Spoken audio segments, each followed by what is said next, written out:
Introduction au Grundrisse par Karl Marx, 1857. Grand 1. La production. L'objet de la présente étude, c'est tout d'abord la production matérielle. Des individus produisant en société, donc une production socialement déterminée des individus, c'est là naturellement le point de départ.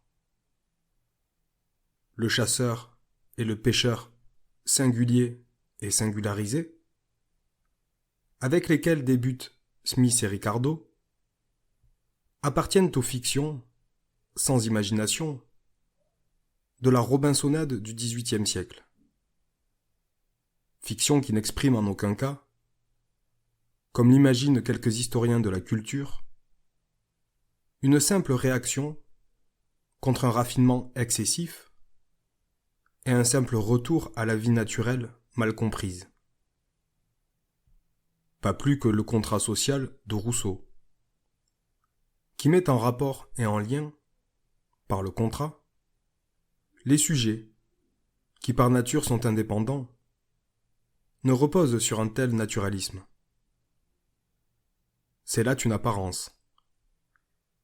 La simple apparence esthétique des petites et des grandes Robinsonades.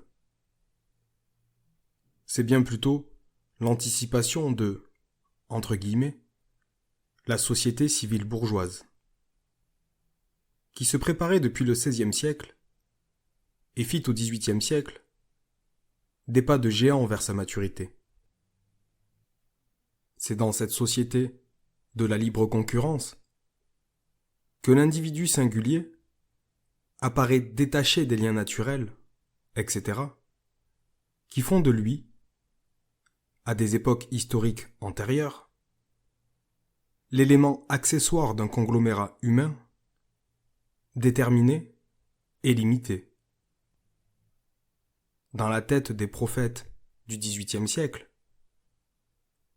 sur les épaules desquels se tiennent encore complètement Smith et Ricardo, cet individu du XVIIIe siècle, produit d'une part de la dissolution des formes de société féodale, et d'autre part des forces productives qui connaissent un développement nouveau depuis le XVIe siècle, apparaît comme un idéal, dont l'existence serait une existence passée. Non comme un résultat historique, mais comme le point de départ de l'histoire. Et cela, parce qu'il leur apparaît comme l'individu naturel, conforme à leur représentation de la nature humaine. Non pas comme un individu issu de l'histoire, mais comme un individu posé par la nature. Jusqu'à présent, cette illusion a toujours été le propre des époques nouvelles. Stuart, qui à maints égards s'oppose au XVIIIe siècle, et, en tant qu'aristocrate, se tient davantage sur le sol historique, a échappé à cette niaiserie. Plus on remonte dans l'histoire, plus l'individu, et donc également l'individu producteur, apparaît comme non autonome, comme appartenant à un tout plus grand. Tout d'abord, sous un mode tout à fait naturel, dans la famille, et dans la famille élargie en tribus. Plus tard, dans la communauté, sous ses différentes formes, nées de l'opposition et de la fusion des tribus. Ce n'est qu'au XVIIIe siècle, dans la société civile bourgeoise, que les différentes formes de l'interdépendance sociale se dressent face à l'individu singulier comme de simples moyens en vue de ses fins privées, comme une nécessité extérieure. Mais l'époque qui engendre ce point de vue, celui de l'individu singulier singularisé, est précisément celle où les rapports sociaux sont les plus développés qu'on ait jamais connus. L'homme est un animal politique, au sens le plus littéral. Non pas seulement un animal sociable, mais un animal qui ne peut se faire individu singulier que dans la société. La production de l'individu singulier singularisé en dehors de la société, une rareté qui peut bien arriver à un civilisé débarqué par hasard dans une contrée sauvage, civilisé qui possède déjà en lui, en puissance les formes de la société, est une chose tout aussi absurde que le serait le développement du langage sans des individus vivant ensemble et parlant ensemble. Inutile de s'arrêter là-dessus plus longtemps. Il serait même tout à fait inutile de mentionner ce point si cette fadaise, qui a un sens et une raison, chez les gens du XVIIIe siècle, n'avait pas été réintroduite très sérieusement par Bastiat, Carrey, Proudhon, etc., au sein de l'économie la plus moderne. Pour Proudhon, entre autres, il est naturellement bien agréable de proposer un développement concernant l'origine d'un rapport économique dont il ne connaît pas l'émergence historique, en procédant à la manière de la philosophie de l'histoire, et par là, en faisant de la mythologie. Adam ou Prométhée auraient rencontré l'idée toute prête et l'auraient ensuite introduite, etc. Rien n'est plus aride et ennuyeux que le lieu commun qui affabule. Lorsqu'il est question de production, il est toujours question de production à un stade de développement social déterminé, de la production des individus sociaux. Il pourrait donc sembler que, pour parler de la production en général, il faille nécessairement ou bien suivre le processus de développement historique dans ses différentes phases, ou bien déclarer d'emblée que l'on a affaire à une époque historique déterminée. Par exemple, à la production bourgeoise moderne, qui est en fait notre véritable thème. Seulement, toutes les époques de la production ont certaines caractéristiques en commun, des déterminations communes. La production en général est une abstraction, mais une abstraction d'entendement dans la mesure où elle fait effectivement ressortir ce qui est commun et le fixe, nous épargnant ainsi la répétition. Cependant, cet universel, ou ce commun isolé par comparaison, est lui-même un ensemble aux articulations multiples qui se scindent en des déterminations différentes. Une part de cet ensemble appartient à toutes les époques, une autre est commune à quelques-unes. Quelques déterminations seront communes à l'époque la plus moderne et à la plus ancienne. Aucune production n'est pensable sans elle.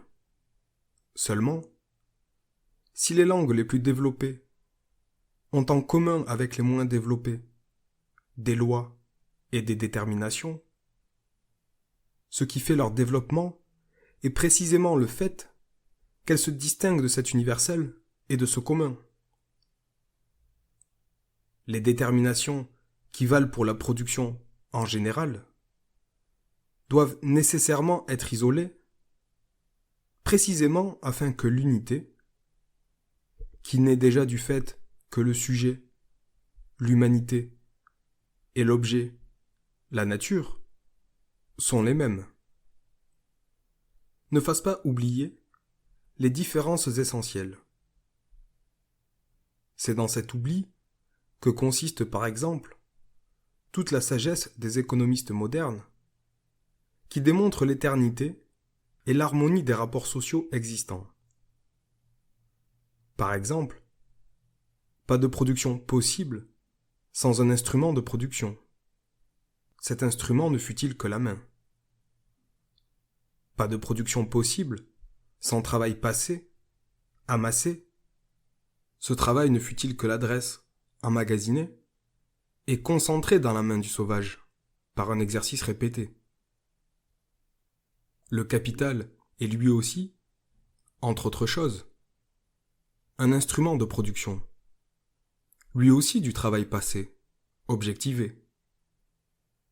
Le capital est donc un rapport naturel, universel et éternel, soit précisément lorsque je néglige ce qu'il a de spécifique, ce qui seul fait d'un instrument de production, entre guillemets, ou travail amassé, entre guillemets, du capital.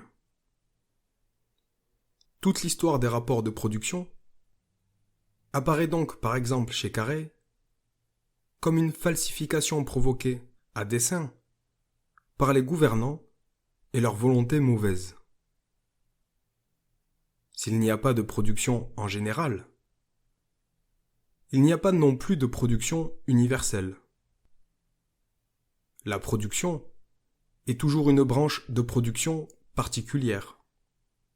Par exemple, l'agriculture, l'élevage, la manufacture, etc. Ou bien, elle est totalité. Seulement, l'économie politique n'est pas la technologie. Il faudra développer ailleurs le rapport entre les déterminations universelles de la production à un stade social donné et les formes de production particulières. Enfin, la production n'est pas non plus que particulière. C'est au contraire toujours un certain corps social, un sujet social qui est actif dans une totalité plus ou moins grande de branches de production. Le rapport qu'entretient la présentation scientifique avec le mouvement réel n'appartient pas lui non plus aux considérations qui sont ici les nôtres. Production en général, branche de production particulière, totalité de la production. Il est à la mode, en économie, de proposer de faire précéder son propos d'une partie générale. Et c'est précisément celle qui figure sous le titre « production » entre guillemets, dans laquelle on traite des conditions universelles de toute production. Cette partie générale consiste, ou doit prétendument consister, en, premièrement, les conditions sans lesquelles la production n'est pas possible. C'est-à-dire donc de fait, en rien d'autre qu'en la mention des moments essentiels de toute production.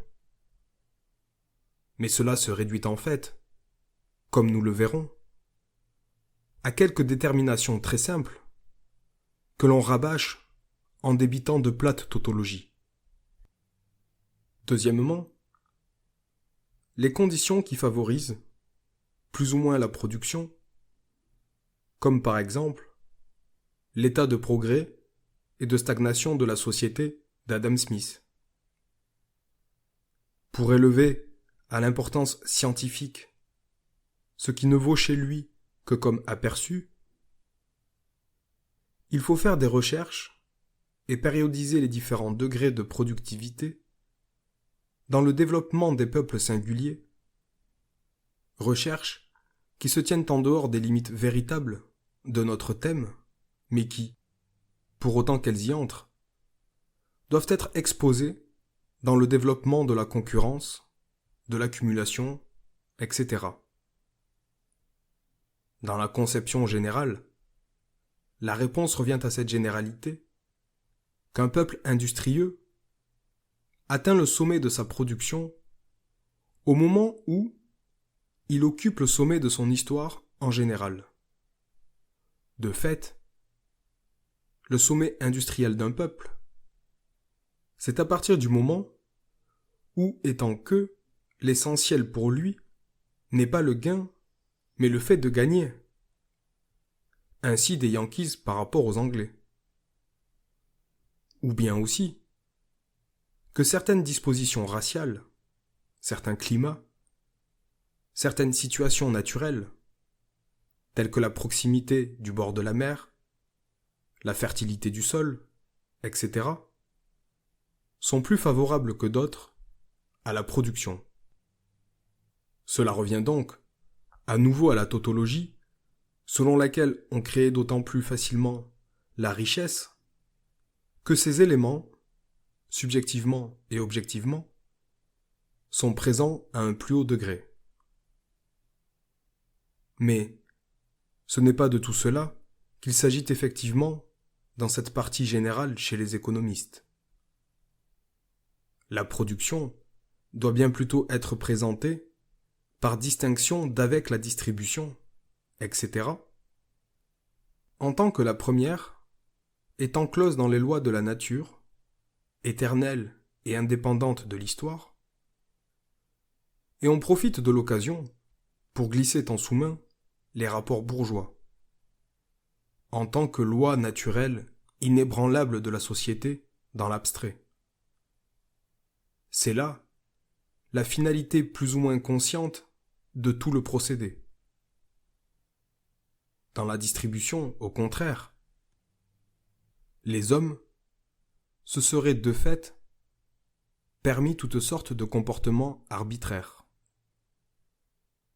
En faisant complètement abstraction de ce déchirement grossier entre production et distribution et de leur rapport effectif, il doit nécessairement être d'emblée évident que, quelque diverse que puisse être la distribution à différents stades de la société, il doit nécessairement être possible, tout aussi bien que pour la production, de dégager des déterminations communes, et possible également de fondre ensemble ou d'effacer toutes les différences historiques dans des lois universellement humaines.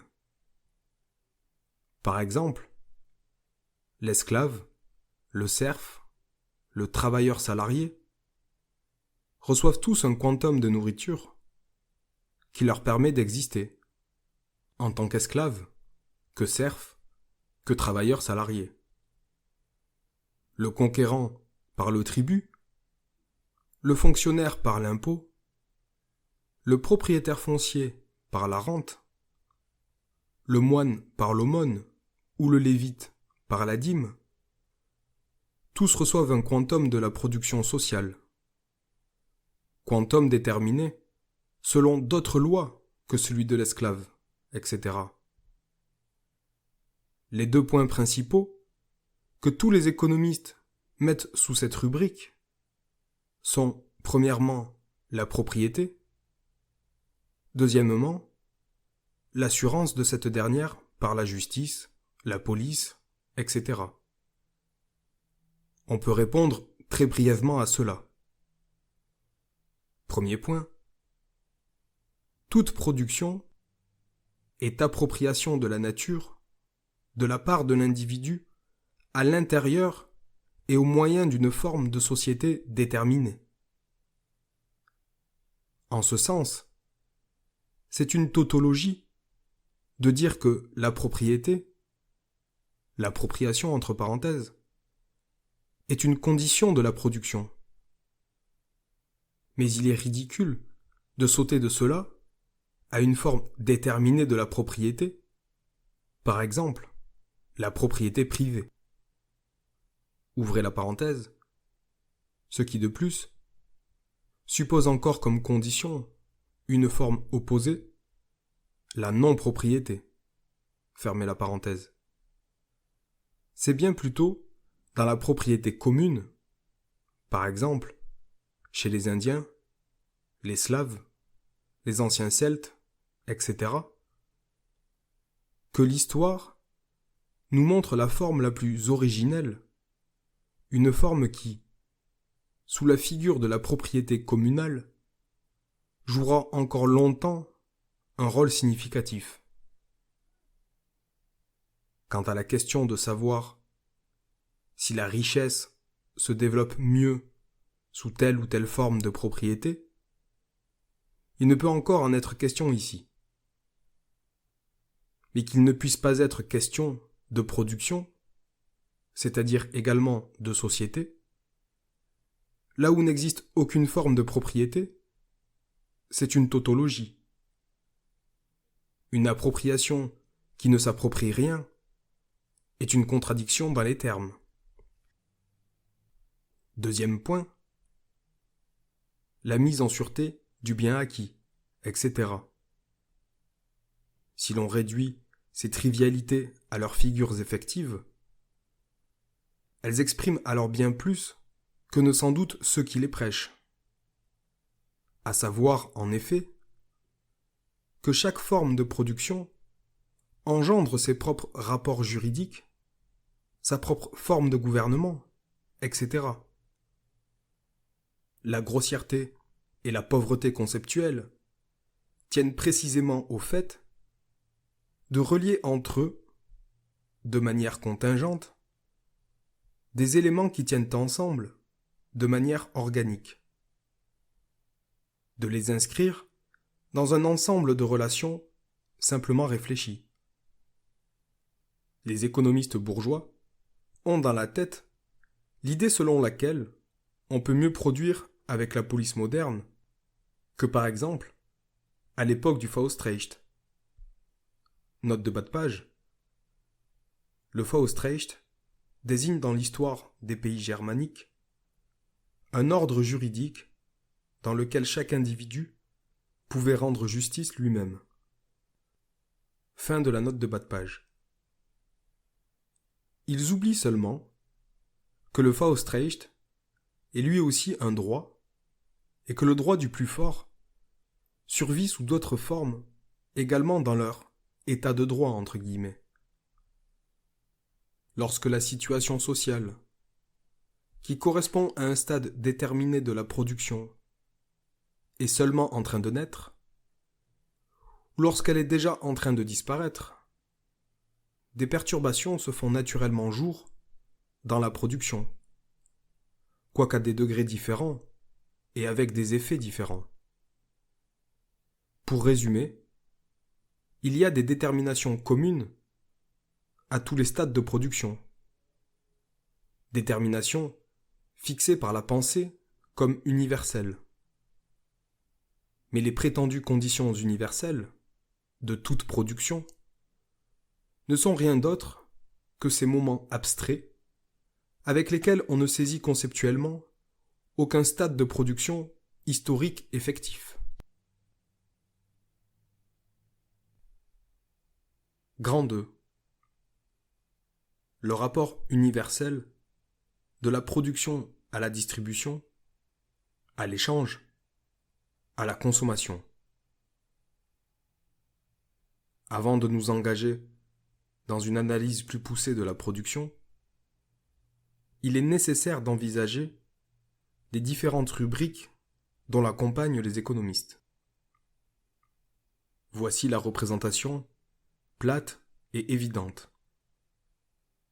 Dans la production, les membres de la société approprient, élaborent, configurent, entre parenthèses, les produits naturels aux besoins des hommes.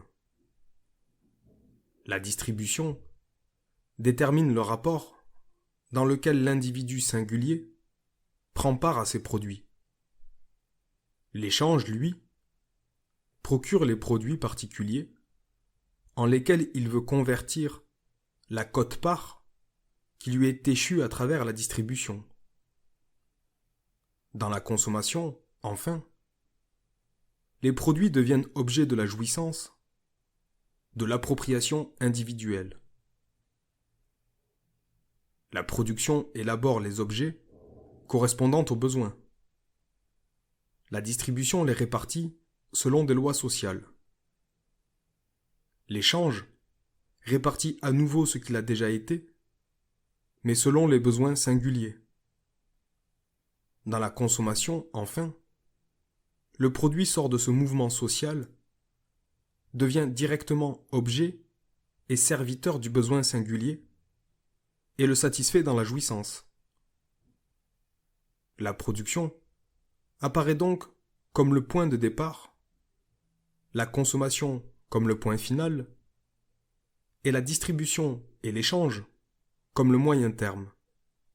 Lui-même double à son tour, la distribution étant déterminée comme le moment qui part de la société, et l'échange comme le moment qui part des individus. Dans la production, la personne s'objective, et dans la personne, la chose se subjective. Dans la distribution, c'est la société qui prend en charge, sous la forme de détermination universelle et dominante, la médiation entre la production et la consommation. Dans l'échange, celles-ci sont médiatisées par la déterminité contingente de l'individu. La distribution détermine le rapport, le quantum entre parenthèses, dans lequel les produits échoient aux individus. L'échange détermine les produits dans lesquels l'individu réclame la part qui lui a été assignée par la distribution. Production, distribution, échange et consommation constituent donc un syllogisme en règle. La production constitue l'universalité, la distribution et l'échange la particularité, et la consommation la singularité dans laquelle tout cela fait syllogisme. Voilà certes un ensemble de relations, mais il est superficiel. La production est déterminée par des lois naturelles universelles, la distribution par la contingence sociale, et elle peut donc agir de manière plus ou moins stimulante sur la production.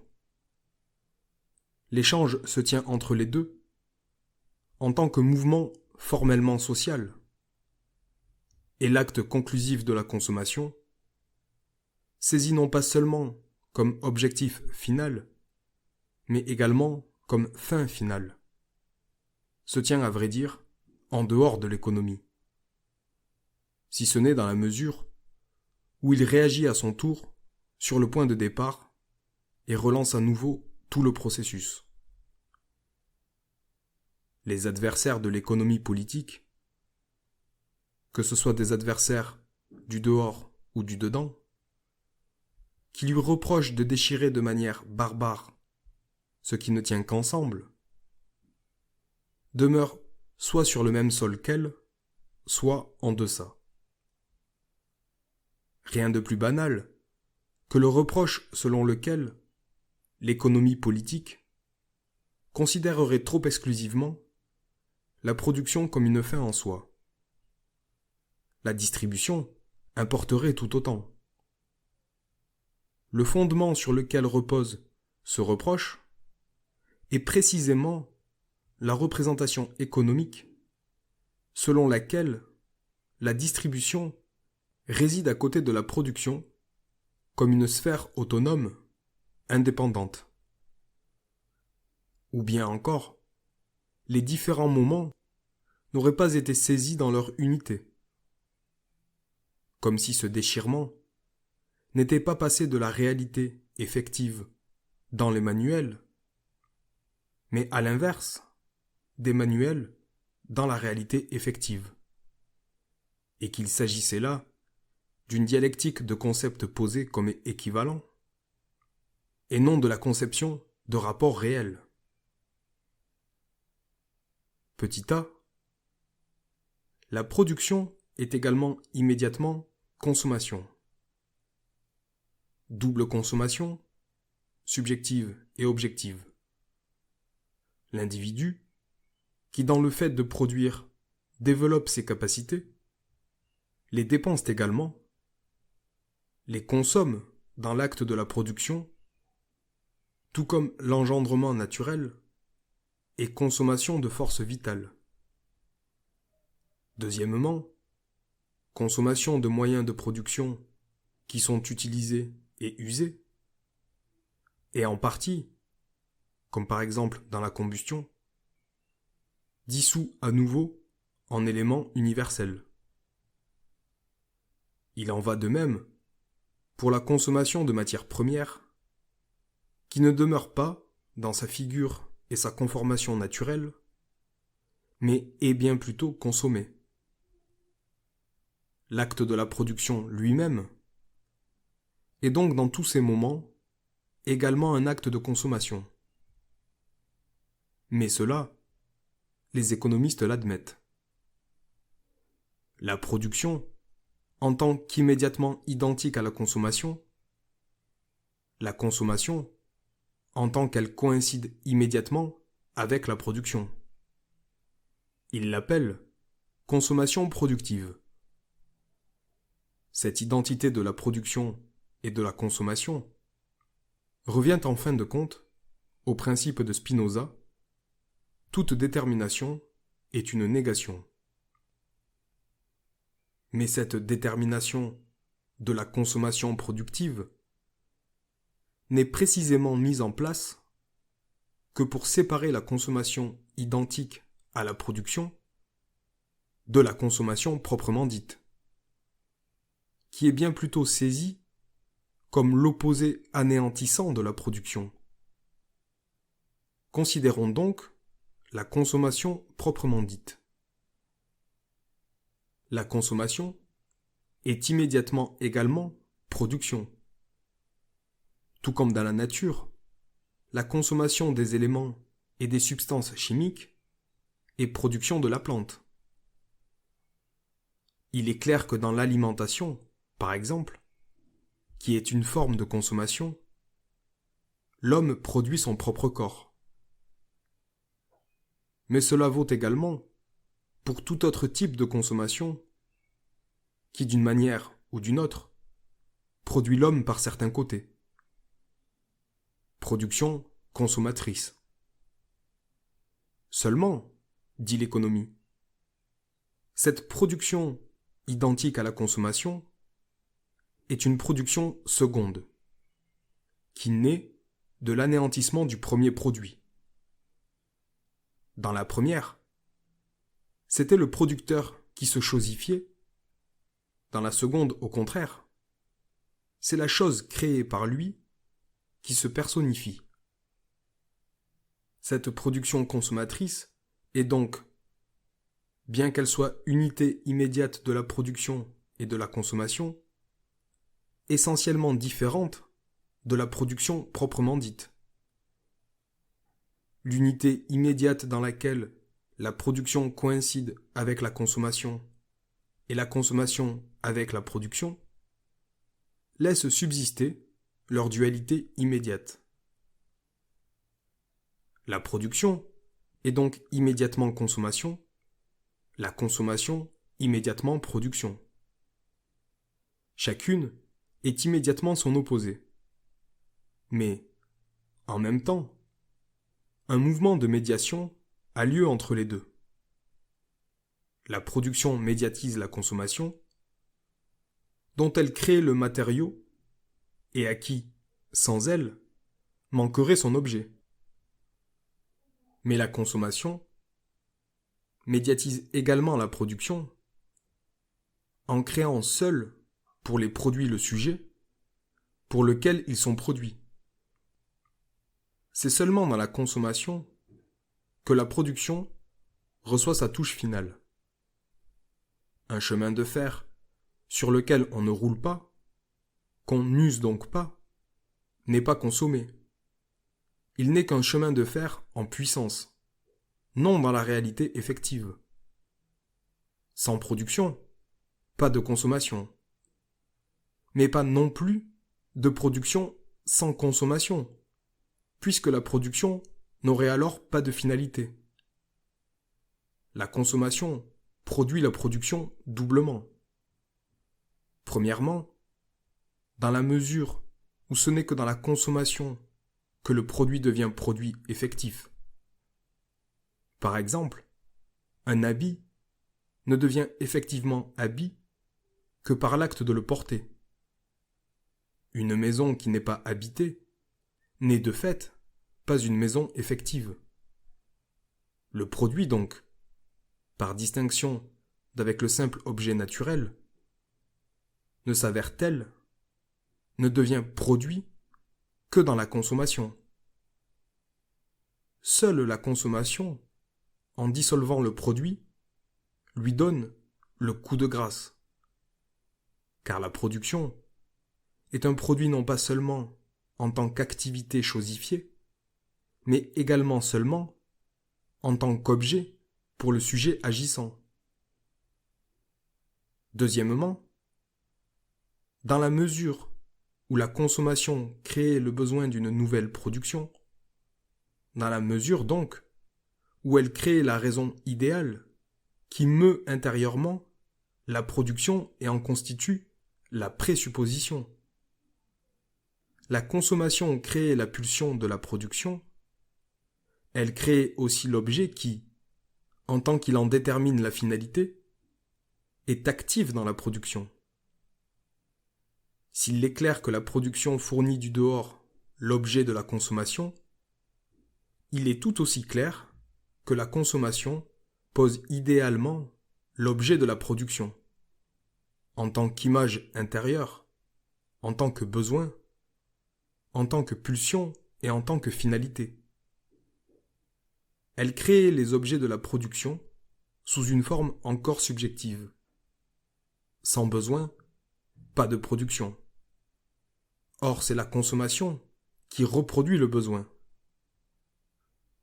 À cela correspond du côté de la production le fait que, premièrement, elle fournit à la consommation son matériau, son objet. Une consommation sans objet n'est pas une consommation.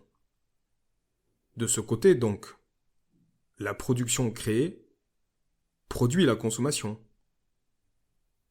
Deuxièmement, mais ce n'est pas seulement son objet que la production de la consommation crée.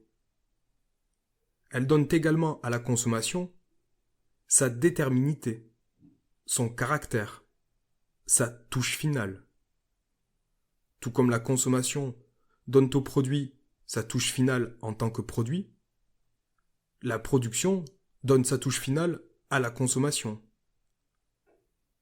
D'abord, l'objet n'est pas un objet en général, mais un objet déterminé, qu'il faut nécessairement consommer d'une manière déterminée, médiatisée à son tour par la production elle-même.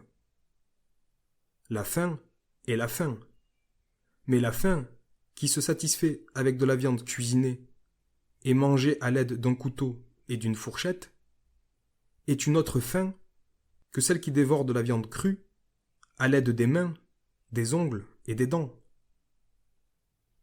Ce n'est donc pas seulement l'objet de la consommation, mais également le mode de la consommation qui est produit par la production, non seulement objectivement, mais aussi subjectivement. La production crée donc le consommateur. Troisièmement, non seulement la production fournit au besoin un matériau, mais elle offre également un matériau au besoin. Lorsque la consommation quitte sa première naturalité brute et son immédiateté, et de fait, de s'attarder là-dessus serait lui-même encore le résultat d'une production demeurée à l'état de naturalité brute, elle est elle-même, en tant que pulsion, médiatisée par l'objet. Le besoin qu'elle éprouve de cet objet est créé par la perception de ce dernier. L'objet d'art, comme tout autre produit, crée un public sensible à l'art et susceptible de jouissance esthétique.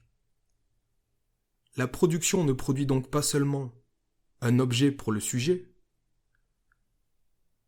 mais également un sujet pour l'objet.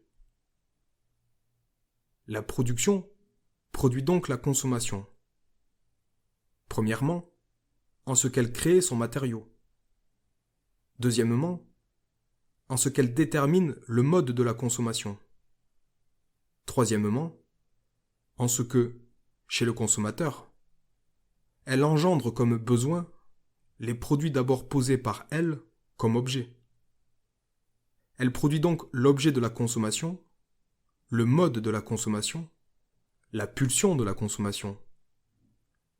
De même, la consommation produit la disposition du producteur en le sollicitant en tant que besoin qui détermine sa finalité. Les identités entre consommation et production apparaissent donc 3 fois. Premièrement, comme identité immédiate. La production et consommation, la consommation et production. Production consommatrice, consommation productive. L'économie politique appelle les deux consommation productive, entre guillemets. Faisons cependant encore une distinction. La première figure comme reproduction, la seconde comme consommation productive. Toutes les recherches sur la première sont celles sur le travail productif ou improductif. Celles sur la seconde sont celles sur la consommation productive ou non productive. Deuxièmement, le fait que chacune apparaisse comme moyen de l'autre, soit médiatisée par elle, ce qu'on exprime comme leur dépendance réciproque, un mouvement par lequel elles sont liées l'une à l'autre et apparaissent indispensables l'une à l'autre, mais demeurent encore extérieures l'une à l'autre. La production crée le matériau en tant qu'objet extérieur pour la consommation. La consommation crée le besoin comme objet interne, comme finalité pour la production. Sans production, pas de consommation. Sans consommation, pas de production. Cela figure dans l'économie sous différentes formes. Troisièmement, la production n'est pas seulement immédiatement consommation, et la consommation immédiatement production. La production n'est pas non plus que moyen pour la consommation, et la consommation fin pour la production. C'est-à-dire que chacune fournit à l'autre son objet, la production à la consommation son objet extérieur, la consommation à la production son objet représenté. Mais chacune d'elles n'est pas seulement immédiatement l'autre, ni simplement médiatrice de l'autre. Chacune des deux crée, en tant qu'elle accomplit, l'autre, se crée en tant que l'autre.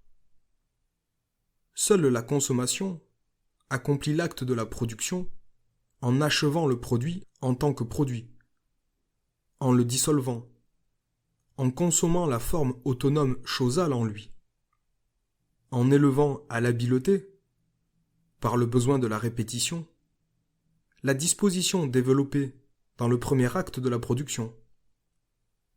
Elle n'est donc pas seulement l'acte conclusif par lequel le produit devient produit, mais également celui par lequel le producteur devient producteur. D'un autre côté, la production produit la consommation en créant le mode déterminé de la consommation et ensuite en créant l'attirance pour la consommation, la faculté de consommation elle-même comme besoin. Cette dernière identité, déterminée au troisième point, est expliquée diversement en économie à travers le rapport entre demande et approvisionnement, entre objet et besoin, entre les besoins créés par la société et les besoins naturels. Après cela, rien de plus simple pour un hegelien que de poser identique la production et la consommation. Et cela n'a pas été seulement le fait de littérateurs socialistes, mais d'économistes prosaïques, tels que Say par exemple, sous la forme suivante. Si l'on considère un peuple, sa production et sa consommation. Un peuple, ou bien l'humanité, en abstraction. Stork a réfuté Say.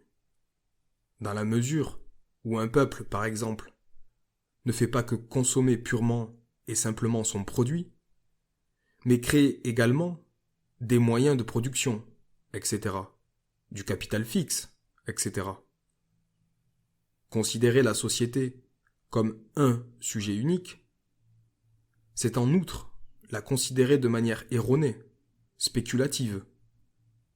Chez un sujet, la production et la consommation apparaissent comme les moments d'un acte.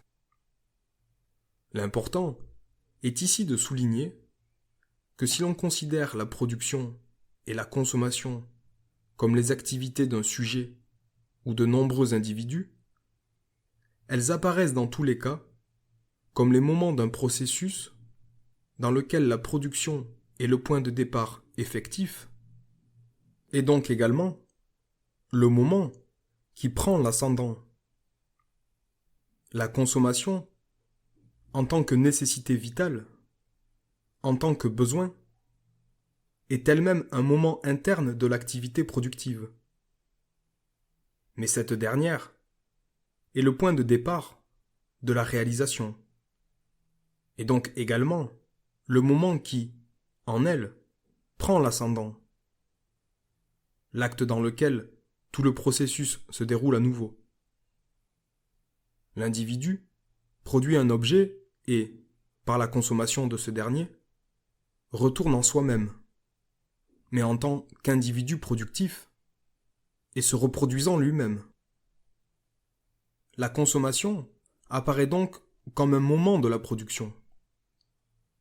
Mais dans la société, la relation du producteur au produit, à partir du moment où ce dernier est prêt, est une relation extérieure et le retour de ce produit au sujet dépend des relations de celui-ci aux autres individus. Il ne s'en empare pas immédiatement. Aussi, l'appropriation immédiate du produit n'est-elle pas sa finalité lorsqu'il produit dans la société ?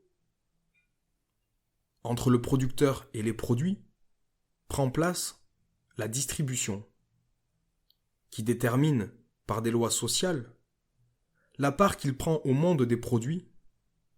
La distribution prend donc place entre la production et la consommation. Alors, la distribution se tient-elle à côté et en dehors de la production, comme une sphère autonome ? Petit b. Lorsque l'on considère les théories économiques qui ont cours, on est nécessairement frappé, tout d'abord par le fait que chez elles, tout est posé en double. Par exemple, figure dans la distribution la rente foncière, le travail salarié, l'intérêt et le profit, alors même que figure dans la production la terre, le travail et le capital, en tant qu'agent de la production. Pour ce qui est du capital, il est d'emblée évident qu'il est posé doublement.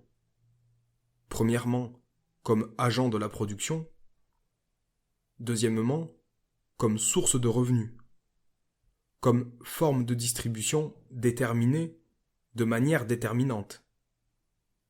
Intérêt et profit figurent donc eux aussi comme tels dans la production, en tant qu'ils sont les formes sous lesquelles le capital s'accroît, augmente, et donc des moments de sa production elle-même. Intérêt et profit, en tant que forme de distribution, supposent le capital en tant qu'agent de la production. Ce sont des modes de distribution qui ont pour présupposition le capital comme agent de production. Ce sont également des modes de reproduction du capital. Le salaire du travail est lui aussi le travail salarié, considéré sous une autre rubrique. la déterminité qu'a ici le travail en tant qu'agent de la production apparaît comme une détermination de la distribution. Si le travail n'est pas déterminé comme travail salarié, alors la manière dont il prend part au produit n'apparaîtrait pas comme salaire du travail, comme par exemple dans l'esclavage. Enfin, la rente foncière, pour prendre tout de suite la forme la plus développée de la distribution, dans laquelle la propriété foncière prend part au produit, suppose la grande propriété foncière, entre parenthèses, et à vrai dire, la grande agriculture, en tant qu'agent de la production, et non pas seulement la terre. Et cela, pas plus que le salaire, ne suppose seulement le travail. Les rapports et les modes de distribution n'apparaissent donc que comme l'envers des agents de la production. Un individu qui prend part à la production sous la forme du travail salarié prend part au produit, résultat de la production, sous la forme du salaire du travail. L'articulation propre à la distribution est complètement déterminée par l'articulation propre à la production.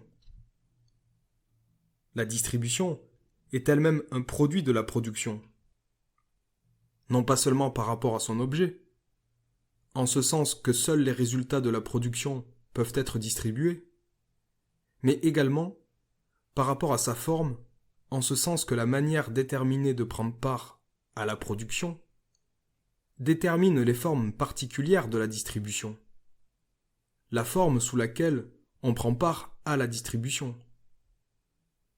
C'est donc une illusion totale que de poser dans la production la terre et dans la distribution la rente foncière, etc.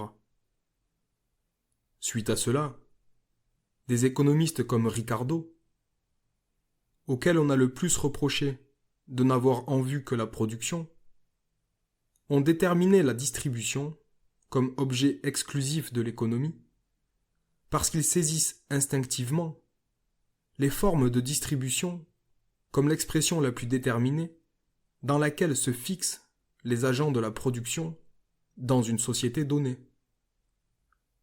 Face à l'individu singulier, la distribution apparaît naturellement comme une loi sociale qui conditionne sa position à l'intérieur de la production. Position à l'intérieur de laquelle il produit, et qui précède donc la production. L'individu n'a pour commencer aucun capital, aucune propriété foncière. Par sa naissance, il est assigné au travail salarié par la distribution sociale. Mais cette assignation elle-même est le résultat de l'existence du capital et de la propriété foncière, en tant qu'agent autonome de la production. À considérer toute la société, la distribution semble de notre point de vue encore précéder la production et la déterminer, pour ainsi dire, comme un fait pré-économique. Un peuple conquérant répartit la terre entre les conquérants et impose donc une répartition et une forme de propriété foncière déterminée. Il détermine donc la production. Ou bien il fait de ceux qu'il a conquis des esclaves, et du travail d'esclave la base fondamentale de la production. Ou bien un peuple démantèle par une révolution la grande propriété foncière et en fait des parcelles. Il donne donc à la production, par cette distribution nouvelle, un caractère nouveau. Ou bien encore, la législation perpétue la propriété foncière dans certaines familles, ou répartit le travail comme un privilège héréditaire et le fixe selon un système de caste. Dans tous ces cas, et ils sont tous historiques, la distribution ne semble pas déterminée par la production. C'est à l'inverse, la production qui semble articulée et déterminée par la distribution. La distribution apparaît, dans la conception la plus plate, comme distribution des produits, et par là, éloignée de la production et quasiment autonome face à elle. Mais avant d'être distribution des produits, la distribution est, premièrement, distribution des instruments de production, et deuxièmement, ce qui est une détermination plus poussée du même rapport, distribution des membres de la société entre les différents types de la production. La distribution des produits n'est manifestement que le résultat de cette distribution, qui est elle-même incluse à l'intérieur du processus de production et détermine l'articulation propre à la production. Considérer la production, abstraction faite de cette détermination renfermée en elle, c'est manifestement une abstraction vide. Tandis qu'inversement, la distribution des produits est donnée d'elle-même avec cette distribution, qui constitue originellement un moment de la production. Ricardo, à qui il importait de concevoir la production moderne dans son articulation sociale déterminée, et qui est par excellence l'économiste de la production, déclare précisément, pour cette raison, que ce n'est pas la production, mais la distribution qui constitue le thème véritable de l'économie moderne. C'est de là que vient le caractère insipide des économistes, qui développent la production comme une vérité éternelle, tandis qu'ils relèguent l'histoire dans le domaine de la distribution. La question du rapport que cette distribution, qui détermine elle-même la production, entretient avec cette dernière, est manifestement une question qui tombe à l'intérieur de la production elle-même.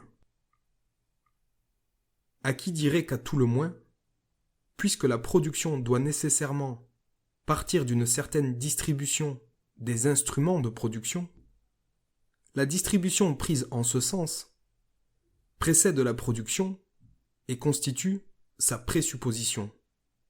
On peut répondre que de fait, la production a ses conditions et présuppositions, qui en constituent des moments.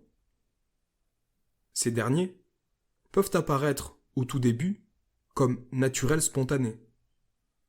Le processus de production lui-même les transforme de moments naturels spontanés en moments historiques. Et, s'ils apparaissent comme la présupposition naturelle de la production pour une période donnée, ils sont pour une autre période un résultat historique. À l'intérieur de la production elle-même, ils sont continuellement modifiés. Par exemple, l'emploi de la machinerie modifia la distribution aussi bien des instruments de production que des produits. La grande propriété foncière moderne, elle-même, est le résultat aussi bien du commerce moderne et de l'industrie moderne, que de l'application de cette dernière à l'agriculture. Les questions soulevées plus haut se dissolvent toutes, en dernière instance, dans la question de savoir comment des rapports universellement historiques entrent en jeu dans la production et dans celle de leur rapport au mouvement historique en général. La question appartient manifestement à la discussion et au développement de la production elle-même.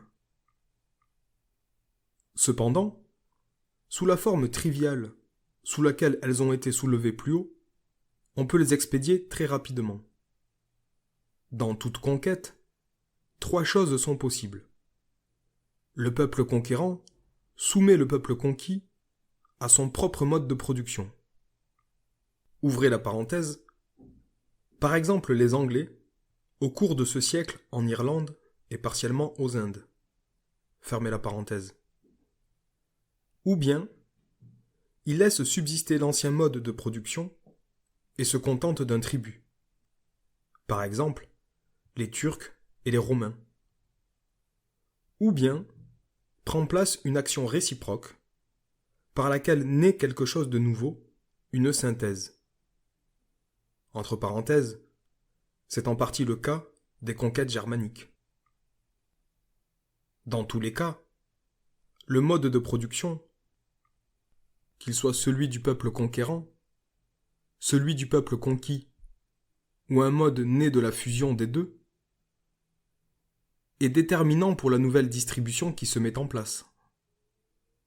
Quoique celle-ci apparaisse comme présupposition pour la nouvelle période de production, elle est elle-même à son tour un produit de la production, non seulement de la production historique en général, mais de la production historique déterminée. Les Mongols, avec les ravages qu'ils causèrent en Russie, par exemple, agissaient conformément à leur production, le pâturage, pour lequel de grandes étendues inhabitées constituaient une des principales conditions. Les barbares germaniques, dont la production traditionnelle consistait en une agriculture basée sur le servage et la vie isolée à la campagne, pouvaient d'autant plus facilement soumettre les provinces romaines à ces conditions que la concentration de la propriété foncière qui y avait eu lieu avait déjà complètement bouleversé les anciens rapports au sein de l'agriculture. On se représente traditionnellement qu'à certaines périodes, on n'aurait vécu que de pillage. Mais pour pouvoir piller, il faut nécessairement qu'existe quelque chose à piller, et donc une production. Et le type de pillage est lui-même à son tour déterminé par le type de production. On ne peut pas piller, par exemple, une nation d'agioteurs comme on pillerait une nation de vachers. Dans l'esclave, c'est l'instrument de production qu'on pille directement. Mais il faut alors que la production du pays qui bénéficiera de son rapt soit articulée de manière à tolérer le travail d'esclave. Ou bien, il faut créer un mode de production qui corresponde à l'esclave. Des lois peuvent perpétuer un instrument de production, par exemple de la terre, dans certaines familles. Ces lois ne deviennent économiquement significatives que lorsque la grande propriété foncière est en harmonie avec la production sociale, comme par exemple en Angleterre. En France, on a pratiqué la petite agriculture malgré la grande propriété foncière, et cette dernière fut donc démantelée par la Révolution. Mais qu'en est-il de la perpétuation par des lois de la parcellisation par exemple? Malgré ces lois, la propriété se concentre à nouveau. Reste à déterminer l'influence des lois dans le maintien des rapports de distribution, et par là, leur efficacité sur la production en particulier. Petit c. Échange et circulation. La circulation elle-même n'est qu'un moment déterminé de l'échange, ou encore l'échange considéré dans sa totalité. Dans la mesure où l'échange n'est qu'un moment médiatisant entre la production et la distribution qu'elle détermine, ainsi que la consommation, et dans la mesure toutefois où cette dernière apparaît comme un moment de la production, l'échange est manifestement inclus dans celle-ci comme un moment. Il est clair, premièrement, que l'échange d'activités et de capacités qui a lieu dans la production elle-même lui appartient directement et la façonne de manière essentielle. La même idée vaut, deuxièmement, pour l'échange des produits, pour autant qu'il est un moyen pour la fabrication du produit fini, destiné à la consommation immédiate. Dans cette mesure, l'échange lui-même est un acte inclus dans la production.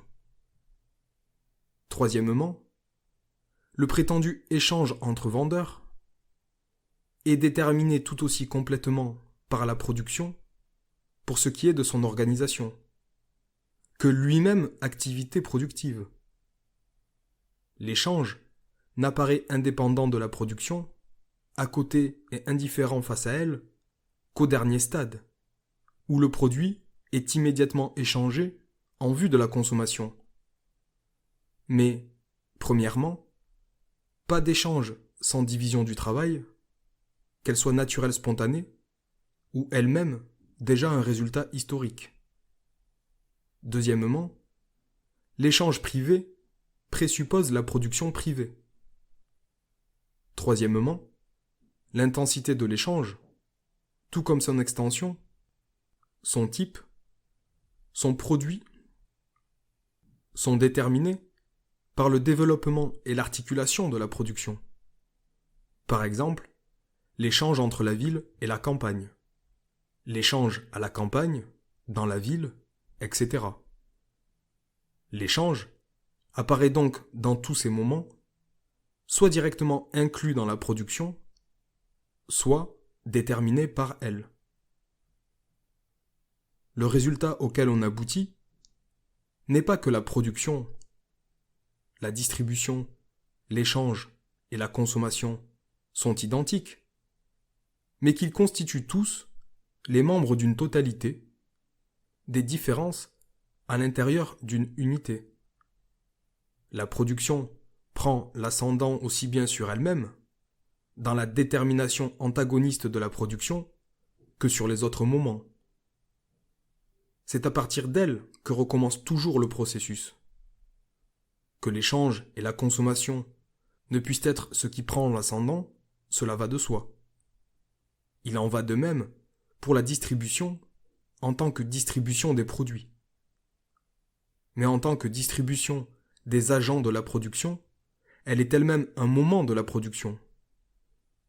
Une production déterminée détermine donc une consommation, une distribution et un échange déterminé et des rapports déterminés entre ces différents moments.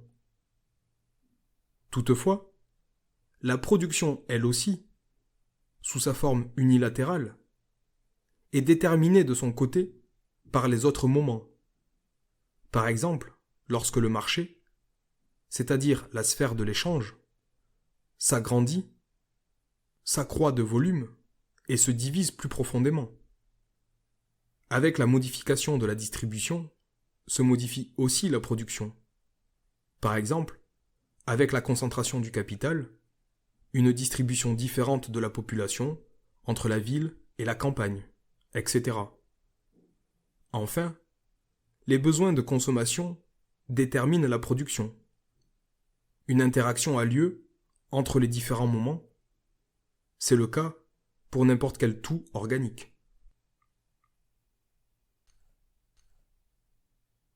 Grand 3. La méthode de l'économie politique. Si l'on examine un peuple donné à la manière de l'économie politique, on commencera par sa population, sa répartition en classes, à la ville, à la campagne et à la mer, dans les différentes branches de production, ses exportations et importations, sa production et sa consommation annuelle, les prix marchands, etc. Il semble qu'il soit juste de commencer par le réel et le concret. La présupposition effective, donc par exemple par la population, qui est la base fondamentale et le sujet de tout l'acte de production sociale. Cependant, à examiner les choses de plus près, cela s'avère faux. La population est une abstraction si j'omets les classes en lesquelles elle consiste. Ces classes sont à leur tour un mot vide si je ne connais pas les éléments sur lesquels elles reposent. Par exemple, le travail salarié, le capital, etc.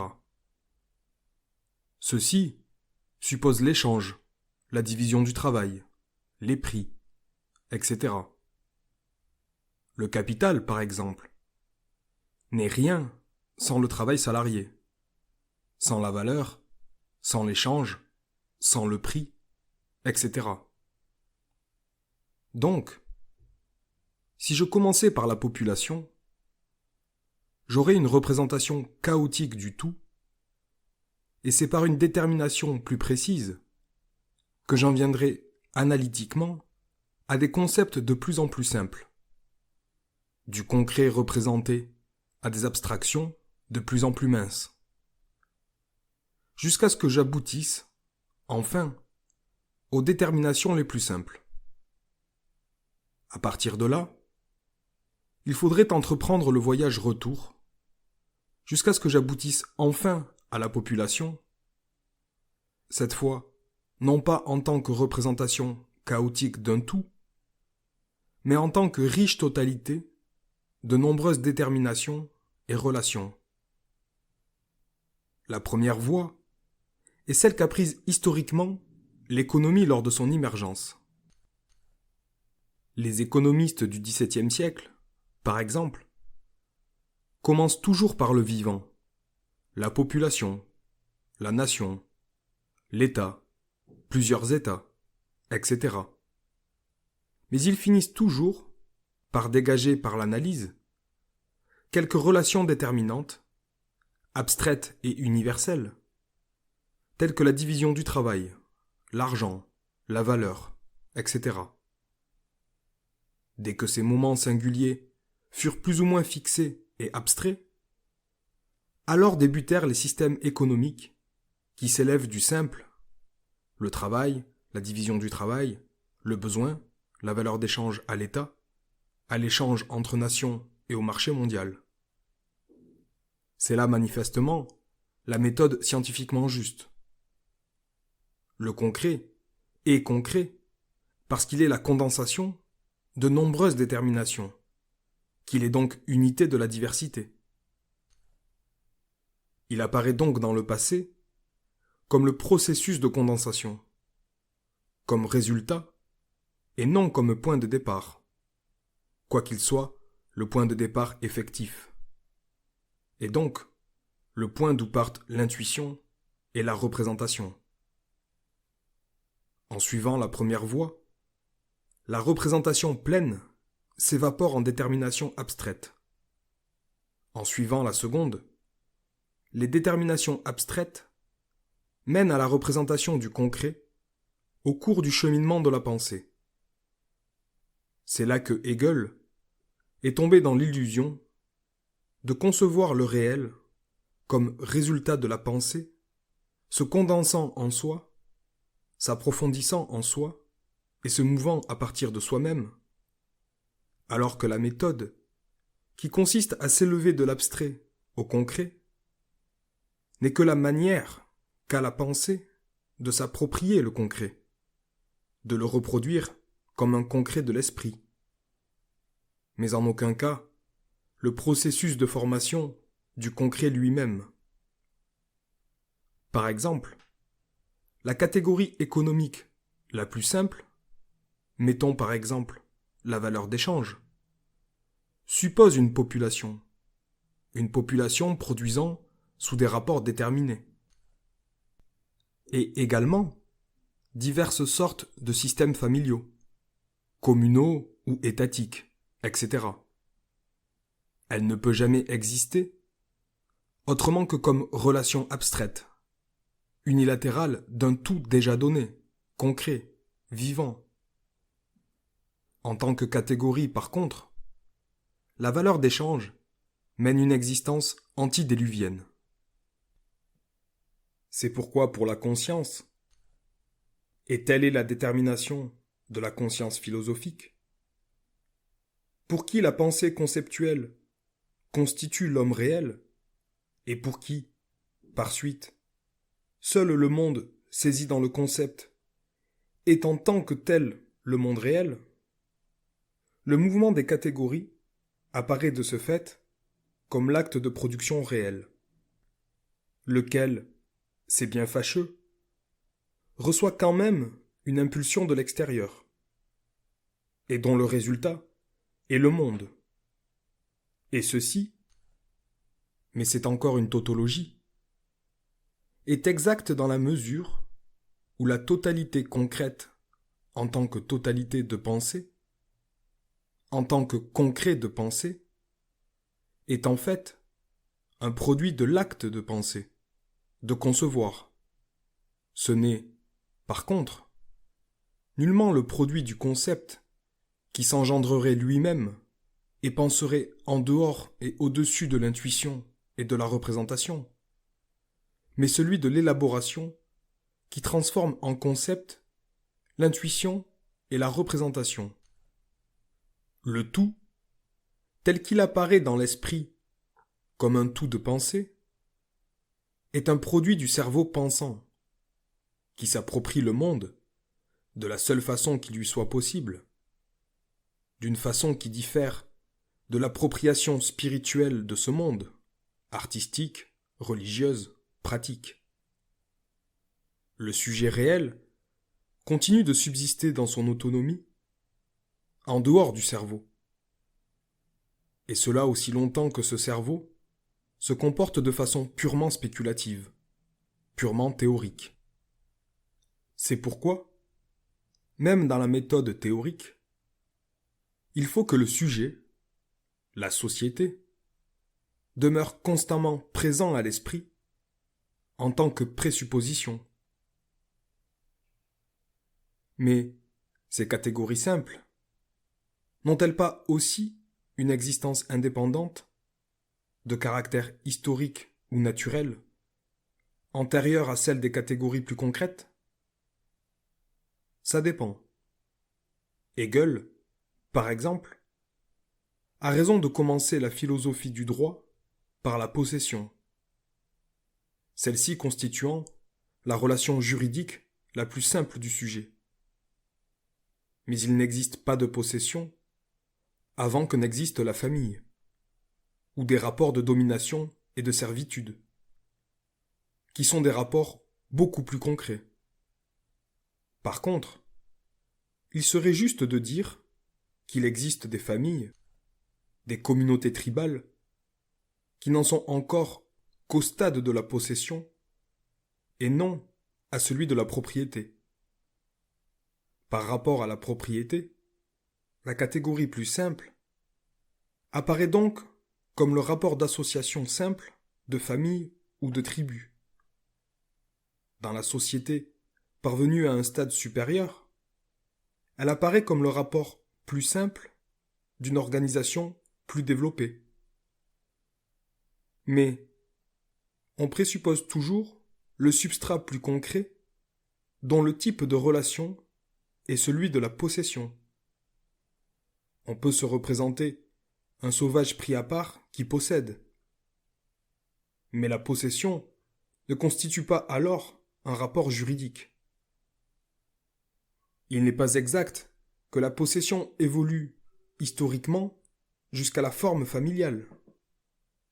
Elle suppose toujours, au contraire, l'existence de cette, ouvrez les guillemets, catégorie juridique plus concrète, fermez les guillemets.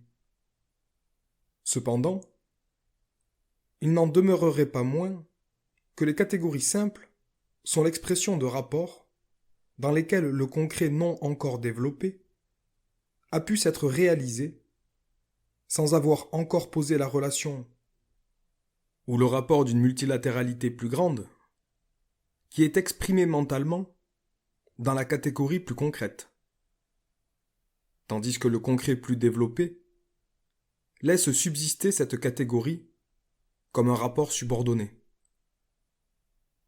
L'argent peut exister, et a existé historiquement, avant l'existence du capital, avant l'existence des banques, avant l'existence du travail salarié, etc. De ce côté, on peut donc dire que la catégorie plus simple peut exprimer des rapports dominants d'un tout moins développé, ou, au contraire, des rapports subordonnés d'un tout plus développé qui existaient déjà historiquement avant que le tout ne se développât dans le sens qui trouve son expression dans une catégorie plus concrète. Dans cette mesure, la marche de la pensée abstraite, qui s'élève du plus simple au complexe, correspondrait au processus historique réel. D'autre part, on peut dire qu'il y a des formes de société très développées, mais qui, historiquement, ont moins de maturité, dans lesquelles on trouve les formes les plus élevées de l'économie, comme par exemple la coopération, une division du travail développée, etc., sans qu'existe l'argent sous une forme quelconque. Par exemple, le Pérou. Dans les communautés slaves aussi, l'argent et l'échange qui le conditionnent n'apparaissent pas, ou apparaissent peu, à l'intérieur des communautés singulières, mais bien à leurs frontières, dans leur commerce avec d'autres. De la même façon, il est donc absolument erroné de placer l'échange au centre des communautés en tant qu'élément constitutif à leur origine. Au début, il apparaît au contraire dans les relations des diverses communautés entre elles, plutôt que dans les relations qu'ont entre eux les membres d'une seule et même communauté. Allons plus loin. Quoique l'argent apparaisse très tôt et joue de tous côtés un rôle, il n'en est pas moins, dans l'Antiquité, en tant qu'élément dominant, l'apanage de nations unilatéralement déterminées, de nations commerçantes. Et même dans l'Antiquité, qui a atteint la plus haute culture, chez les Grecs et les Romains, il n'atteint son complet développement, présupposé de la société bourgeoise moderne, que dans la période de leur dissolution. Cette catégorie, pourtant toute simple, n'apparaît donc historiquement, avec toute sa vigueur, qu'aux stades les plus développés de la société. Elle ne traverse aucunement tous les rapports économiques. Dans l'Empire romain, par exemple, à l'époque de son plus grand développement, la base demeurait l'impôt en nature et les prestations en nature. Le système monétaire, à proprement parler, n'y était complètement développé que dans l'armée. Il ne s'est jamais emparé non plus de la totalité du travail. Ainsi, bien qu'historiquement, la catégorie la plus simple puisse avoir existé avant la plus concrète, elle peut appartenir, dans son complet développement, aussi bien intensif qu'extensif, précisément à une forme de société complexe, alors que la catégorie plus concrète se trouvait plus complètement développée dans une forme de société qui, elle, l'était moins. Le travail semble être une catégorie toute simple. La représentation du travail dans cette universalité, comme travail en général, est elle aussi des plus anciennes. Cependant, conçu du point de vue économique sous cette forme simple, le travail, entre guillemets, est une catégorie tout aussi moderne que les rapports qui engendrent cette abstraction simple. Le système monétaire, par exemple, pose encore la richesse de façon tout à fait objective, en tant que chose qui, dans l'argent, se trouve extérieure à soi. Par rapport à ce point de vue, ce fut un grand progrès quand le système manufacturier ou commercial transposa la source de la richesse de l'objet à l'activité subjective, le travail commercial et manufacturier, tout en ne concevant encore cette activité elle-même que sous la forme limitée d'activité lucrative. En face de ce système, celui des physiocrates pose une forme déterminée de travail, l'agriculture, comme la forme de travail créatrice de richesse, et pose l'objet lui-même, non plus sous la forme déguisée de l'argent, mais comme produit tout simplement, comme résultat général du travail. Ce produit, conformément au caractère limité de l'activité, reste encore un produit déterminé par la nature, produit de l'agriculture, produit de la terre par excellence. Adam Smith a réalisé un énorme progrès, en jetant au panier tout caractère déterminé de l'activité créatrice de richesse, travail tout court, qui n'est ni le travail manufacturier, ni le travail commercial, ni le travail agricole, mais aussi bien l'un que l'autre. Avec l'universalité abstraite de l'activité créatrice de richesse, apparaît alors également l'universalité de l'objet dans sa détermination de richesse, le produit en général, ou encore le travail en général, mais en tant que travail passé, objectivé. L'exemple d'Adam Smith, qui retombe lui-même de temps à autre dans le système des physiocrates, montre à quel point était difficile et important le passage à cette conception nouvelle. Il pourrait alors sembler que l'on eût par là simplement trouvé l'expression abstraite de la relation la plus simple et la plus ancienne dans laquelle, et quelque forme de société que ce soit, entre les hommes en tant que producteurs. C'est juste en un sens. Dans l'autre, non. L'indifférence à l'égard d'un genre déterminé de travail présuppose l'existence d'une totalité très développée de genres réels de travail dont aucun n'est plus absolument prédominant. Ainsi, les abstractions les plus générales ne prennent au total naissance qu'avec le développement concret le plus riche, où un aspect apparaît comme appartenant à beaucoup, comme commun à tous. On cesse alors de pouvoir le penser seulement sous une forme particulière. D'autre part, cette abstraction du travail en général n'est pas seulement le résultat dans la pensée d'une totalité concrète de travaux. L'indifférence à l'égard du travail déterminé correspond à une forme de société dans laquelle les individus passent avec facilité d'un travail à l'autre et où le genre déterminé de travail est pour eux contingent, donc indifférent. Là, le travail est devenu, non seulement comme catégorie, mais dans la réalité même, un moyen de créer la richesse en général, et a cessé de ne faire qu'un, en tant que détermination, avec les individus au sein d'une particularité.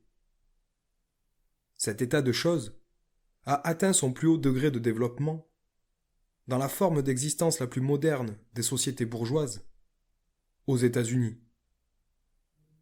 C'est là seulement, en effet, que l'abstraction de la catégorie travail entre guillemets, travail général entre guillemets, travail sans phrase, point de départ de l'économie moderne, devient vérité pratique. Ainsi, l'abstraction la plus simple, que l'économie politique moderne place au premier rang et qui exprime à la fois une relation très ancienne et valable pour toutes les formes de société, n'apparaît pourtant, sous cette forme abstraite, comme vérité pratique, qu'en tant que catégorie de la société la plus moderne. On pourrait dire que ce qui apparaît aux États-Unis comme produit historique, cette indifférence à l'égard du travail déterminé, apparaît chez les Russes, par exemple, comme une disposition naturelle.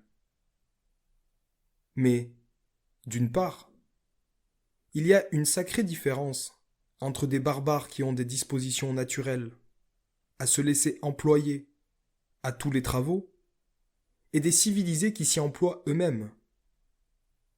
Et d'autre part, chez les Russes, à cette indifférence à la déterminité du travail, correspond dans la pratique leur assujettissement traditionnel à un travail bien déterminé, auquel ne peuvent les arracher que des influences extérieures.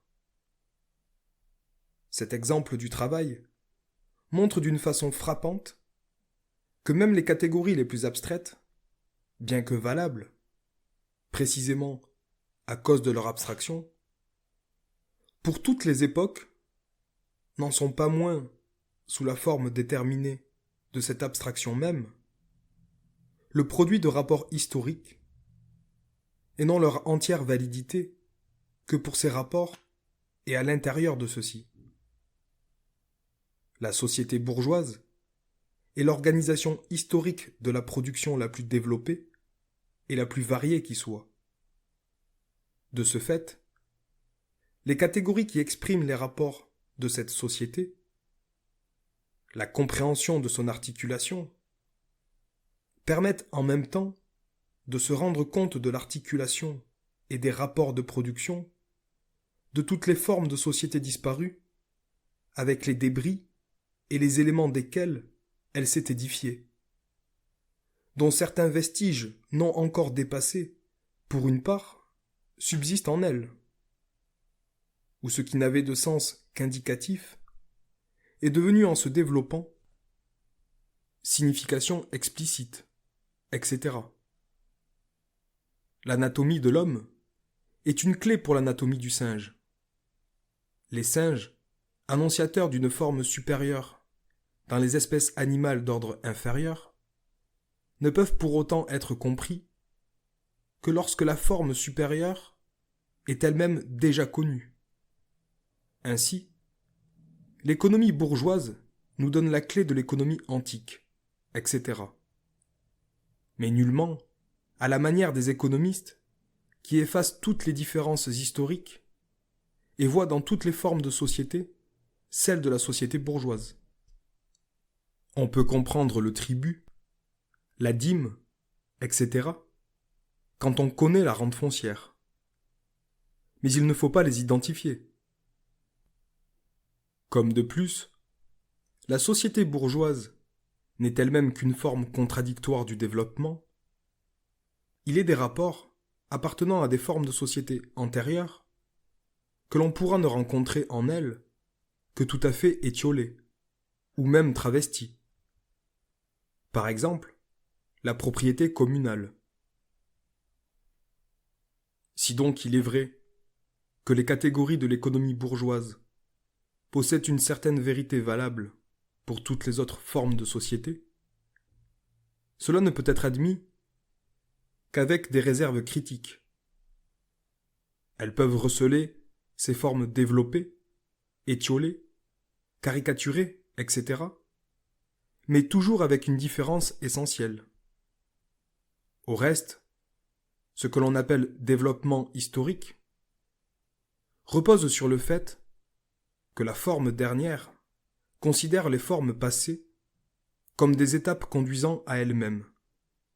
Comme de plus, elle est rarement capable, et encore dans des conditions bien déterminées, de faire sa propre critique. Il n'est naturellement pas question ici des périodes historiques qui se considèrent elles-mêmes comme des époques de décadence. Elle les conçoit toujours de façon unilatérale. La religion chrétienne n'a été capable d'aider à comprendre objectivement les mythologies antérieures qu'après avoir achevé jusqu'à un certain degré, pour ainsi dire virtuellement, sa propre critique. De même, l'économie politique bourgeoise ne parvint à comprendre les sociétés féodales, antiques, orientales, que du jour où eut commencé l'autocritique de la société bourgeoise. Pour autant que l'économie politique bourgeoise ne s'est pas purement et simplement identifiée au passé en faisant de la mythologie, sa critique des sociétés antérieures, en particulier de la société féodale contre laquelle elle avait encore à lutter directement, a ressemblé à la critique du paganisme par le christianisme ou encore à celle du catholicisme par le protestantisme. Comme au reste dans toute science historique ou sociale, il ne faut jamais oublier, dans la marche des catégories économiques, que le sujet, ici la société bourgeoise moderne, est donné aussi bien dans le cerveau que dans la réalité. Que les catégories expriment donc des formes d'existence, des déterminations existentielles, souvent de simples aspects singuliers de cette société déterminée, de ce sujet, et que par conséquent, ce n'est en aucune façon, à partir du seul moment où il est question d'elle, comme telle, qu'elle commence à exister aussi du point de vue scientifique. Voilà ce qu'il ne faut pas oublier, car cela nous fournit aussitôt une indication décisive sur le plan à adopter. Rien ne semble plus naturel, par exemple, que de commencer par la rente foncière, par la propriété foncière, étant donné qu'elle est liée à la terre, source de toute production et de toute existence, et par elle, à la première forme de production de toutes les sociétés parvenues à une certaine stabilité, à l'agriculture. Or, rien ne serait plus erroné. Dans toutes les formes de société, c'est une production déterminée qui assigne à toutes les autres. Ce sont les rapports engendrés par elles qui assignent à tous les autres leur rang et leur importance. C'est un éclairage universel où sont plongées toutes les autres couleurs et qui les modifie au sein de leurs particularités. C'est un éther particulier qui détermine le poids spécifique de toute existence qui s'y manifeste. Par exemple, chez des peuples bergers. Ouvrez la parenthèse. Les peuples simplement chasseurs et pêcheurs sont en deçà du point où commence le véritable développement. Fermez la parenthèse. Chez eux, apparaît une certaine forme d'agriculture, une forme sporadique. C'est ce qui détermine chez eux la forme de la propriété foncière. C'est une propriété collective, et elle conserve plus ou moins cette forme selon que ces peuples restent plus ou moins attachés à leurs traditions. Par exemple, la propriété communale des Slaves. Chez les peuples à agriculture solidement implantée, cette implantation constitue déjà une étape importante, où prédomine cette forme, comme dans les sociétés antiques et féodales, l'industrie elle-même ainsi que son organisation et les formes de propriété qui lui correspondent ont plus ou moins le caractère de la propriété foncière. Ou bien l'industrie en dépend complètement, comme chez les anciens Romains, ou bien, comme au Moyen Âge, elle imite à la ville et dans ses rapports l'organisation rurale. Le capital lui-même au Moyen Âge, dans la mesure où il ne s'agit pas purement du capital monétaire, a, sous la forme d'outillage de métiers traditionnels, etc., ce caractère de propriété foncière. Dans la société bourgeoise, c'est l'inverse. L'agriculture devient de plus en plus une simple branche de l'industrie et elle est entièrement dominée par le capital. Il en est de même de la rente foncière. Dans toutes les formes de société où domine la propriété foncière, le rapport avec la nature reste prépondérant. Dans celle où domine le capital, c'est l'élément créé par la société, par l'histoire. On ne peut comprendre la rente foncière sans le capital. Mais on peut comprendre le capital sans la rente foncière. Le capital est la force économique universellement dominante de la société bourgeoise. Il constitue nécessairement le point de départ comme le point final et doit être développé avant la propriété foncière. Après les avoir considérés chacun en particulier, il faut considérer leurs relations réciproques. Il serait donc à la fois infaisable et erroné de ranger les catégories économiques dans l'ordre où elles ont été historiquement déterminantes. Leur ordre est, au contraire, déterminée par les relations qui existent entre elles dans la société bourgeoise moderne, et il est précisément à l'inverse de ce qui semble être leur ordre naturel ou correspondre à leur ordre de succession au cours de l'évolution historique. Il ne s'agit pas du rapport qui s'établit historiquement entre les rapports économiques dans la succession des différentes formes de société. Encore moins de leur ordre de succession, ouvrez les guillemets, dans l'idée, fermez les guillemets. Il s'agit de leur articulation dans le cadre de la société bourgeoise moderne. La pureté, déterminité abstraite, entre parenthèses, qui caractérise l'apparition dans le monde antique des peuples commerçants, phéniciens, carthaginois, est elle-même précisément le résultat de la prédominance des peuples agriculteurs.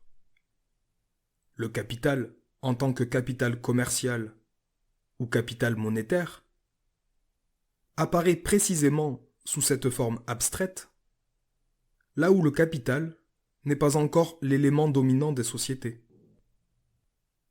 Les Lombards, les Juifs, occupent la même position face aux sociétés du Moyen-Âge pratiquant l'agriculture.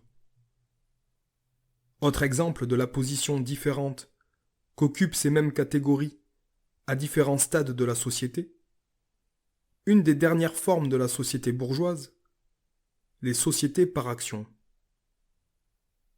Mais elles apparaissent aussi, à ses débuts, dans les grandes compagnies de commerce privilégiées et jouissant d'un monopole. Le concept de richesse nationale lui-même s'insinue chez les économistes du XVIIe siècle, représentation qui persiste en partie chez ceux du XVIIIe, sous cette forme que la richesse est seulement créée pour l'État, mais que la puissance de celui-ci se mesure à cette richesse.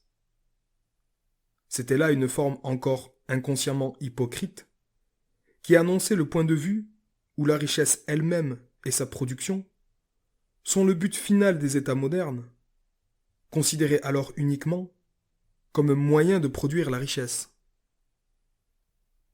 Il faut manifestement adopter le plan qui nous donne. Premièrement, les déterminations générales abstraites, convenant donc plus ou moins à toutes les formes de société, mais dans le sens dégagé plus haut. Deuxièmement, les catégories constituant l'articulation interne de la société bourgeoise et sur lesquelles reposent les classes fondamentales, capital, travail salarié, propriété foncière, leurs relations réciproques, ville et campagne, les trois grandes classes sociales, l'échange entre celles-ci, circulation, crédit privé. Troisièmement, la société bourgeoise se résumant dans la forme de l'État, considérée dans sa relation à soi-même, les classes improductives, entre guillemets, impôts, dette publique, crédit public, la population, les colonies, émigration. Quatrièmement, rapports internationaux de production, division internationale du travail, échange international, exportation et importation, cours d'échange. Cinquièmement, le marché mondial et les crises.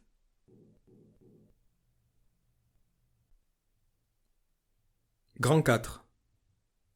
Production, moyens de production et rapports de production, rapport de production et rapport d'échange, forme de l'État et de la conscience par rapport aux rapports de production et d'échange, rapports juridiques, rapports familiaux. Nota bene, à propos des points à mentionner ici et à ne pas oublier.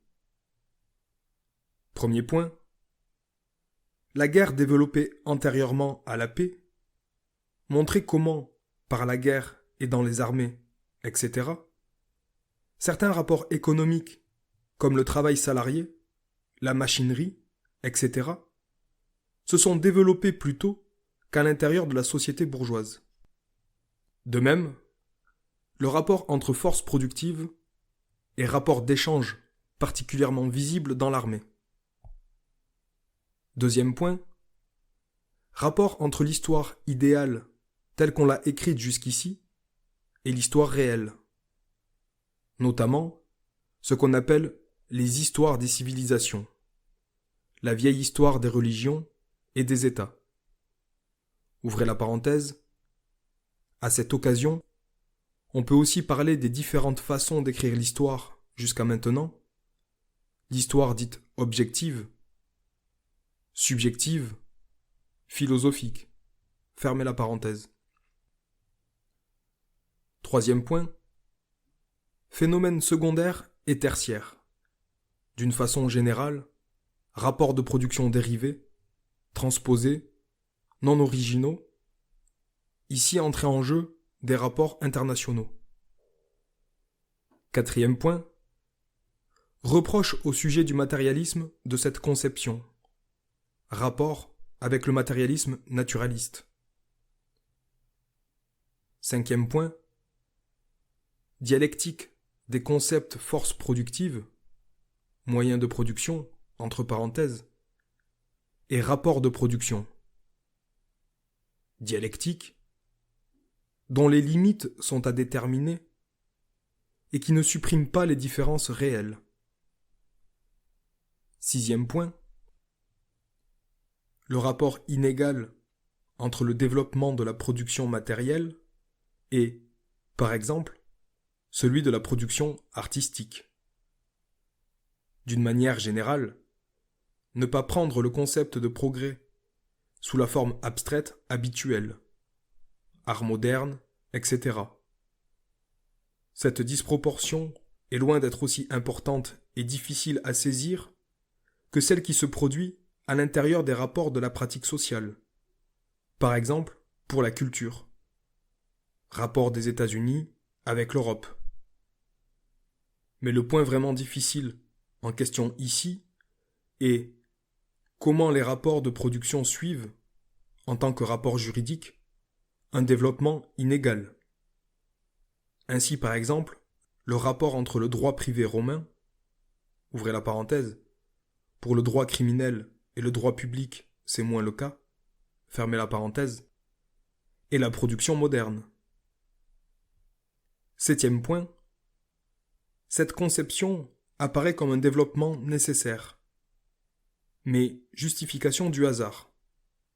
Le comment, entre parenthèses, de la liberté, etc. Ouvrez la parenthèse, influence des moyens de communication, l'histoire universelle n'a pas toujours existé. L'histoire en tant qu'histoire universelle est un résultat. Fermez la parenthèse. Huitième point, le point de départ naturellement dans la déterminité naturelle, subjectivement et objectivement, tribus, races, etc. Pour l'art, on sait que des époques déterminées de floraison artistique ne sont nullement en rapport avec le développement général de la société, ni, par conséquent, avec celui de sa base matérielle, qui est pour ainsi dire l'ossature de son organisation. Par exemple, les Grecs comparés aux modernes, ou encore Shakespeare. Pour certaines formes de l'art, l'épopée par exemple, il est même reconnu qu'elles ne peuvent jamais être introduites dans la forme classique où elles font époque, dès lors que la production artistique apparaît en tant que telle. Que donc, dans le domaine de l'art lui-même, certaines de ces figures importantes ne sont possibles qu'à un stade embryonnaire du développement artistique. Si cela est vrai du rapport des différents genres artistiques à l'intérieur du domaine de l'art lui-même, il est déjà moins surprenant que cela soit également vrai du rapport du domaine artistique tout entier au développement général de la société. Il n'y a de difficulté qu'à saisir ces contradictions de manière générale. Dès qu'elles sont spécifiées, elles sont par là même expliquées. Prenons, par exemple, le rapport de l'art grec, puis de Shakespeare, au temps présent. On sait que la mythologie grecque n'est pas seulement l'arsenal de l'art grec, mais son sol même. L'intuition de la nature et des rapports sociaux qui est à la base de l'imagination grecque, et donc de l'art grec, est-elle compatible avec les machines à filer automatiques, les chemins de fer, les locomotives et le télégraphe électrique? Que représente encore Vulcain auprès de Robert Co, Jupiter auprès du paratonnerre et Hermès auprès du crédit immobilier? Toute mythologie maîtrise, domine les forces de la nature, leur donne forme dans l'imagination et par l'imagination. Elle disparaît donc quand ces forces sont dominées réellement. L'art grec présuppose la mythologie grecque, c'est-à-dire la nature et les formes sociales elles-mêmes, telles qu'elles sont déjà élaborées de façon inconsciemment artistique par l'imagination populaire. C'est là son matériau. Ce qui ne veut pas dire n'importe quelle mythologie, c'est-à-dire n'importe quelle élaboration inconsciemment artistique de la nature. Ouvrez la parenthèse. Ce mot englobant ici tout ce qui est objectif, donc y compris la société. Fermez la parenthèse. Jamais la mythologie égyptienne n'aurait pu servir de sol ou de matrice à l'art grec. Mais en tout cas, une mythologie. Donc, en aucun cas, un développement de la société excluant tout rapport mythologique avec la nature, tout rapport avec elle générateur de mythes, qui exige donc de l'artiste une imagination indépendante de la mythologie. D'autre part, Achille est-il compatible avec la poudre et le plomb, ou même l'Iliade avec la presse, ou mieux encore la machine à imprimer? Est-ce que le chant et la récitation, est-ce que la muse ne disparaissent pas nécessairement devant la presse à bras? Est-ce que ne s'évanouissent donc pas des conditions nécessaires à la poésie épique?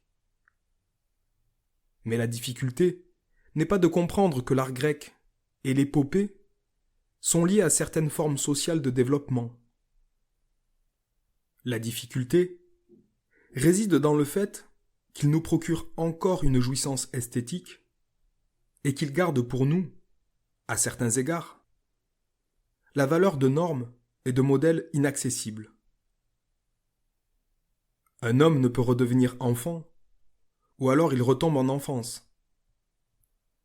Mais ne prend-il pas plaisir à la naïveté de l'enfant, et ne doit-il pas encore aspirer lui-même à reproduire sa vérité à un niveau supérieur? Dans la nature enfantine, chaque époque ne voit-elle pas revivre son propre caractère dans sa vérité naturelle? Pourquoi l'enfance historique de l'humanité, là où elle a atteint son plus bel épanouissement, n'exercerait-elle pas le charme éternel d'un stade à jamais révolu? Il y a des enfants mal élevés et des enfants précoces. Nombre de peuples de l'Antiquité appartiennent à cette catégorie. Les Grecs étaient des enfants normaux. Le charme qu'exerce sur nous leur art n'est pas en contradiction avec le stade social embryonnaire où il a poussé. Il en est au contraire le résultat. Il est au contraire indissolublement lié au fait que les conditions sociales insuffisamment mûres où cet art est né, et où seulement il pouvait naître, ne pourront jamais revenir.